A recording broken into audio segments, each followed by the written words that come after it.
Баршаңызға ассалаумағалейкум достар. Бүгін сіздермен бірге америкалық печенье рецептісімен бөлісемін. Ең алдымен ыдысқа май, қант, тұз салып, венчикпен жақсылап араластырамыз.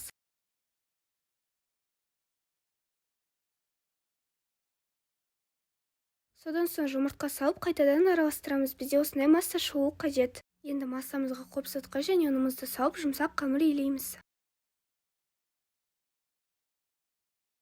Біздің қамырымыз осындай болып шығуы қажет. Шоколадымызды алып, видеода көрсетілгендей турап шығамыз.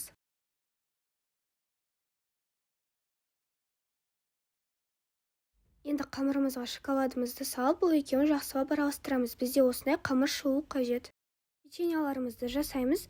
Қамырымыздан бір уыс қамыр алып, осылай қолмен дөңгелетіп шығамыз. Әрбір печеньяларымызды осылай дайындаймыз. Печеньелерімізді 180 градуста 25-30 минут дайындаймыз. Мінеки достар, біздің америкалық печеньяларымыз дайын, олар өте дәмді, үгітілгіш болып шығады. Сіздерге дайындауға кеңес беремін, сіздердің отбасыларыңызға ұнайды деген ойдамын. Ал егер осы видеоны солай қойып, каналға жазылуды ұмытпаңыздар. Баршаңызға ассалаумағалейкум.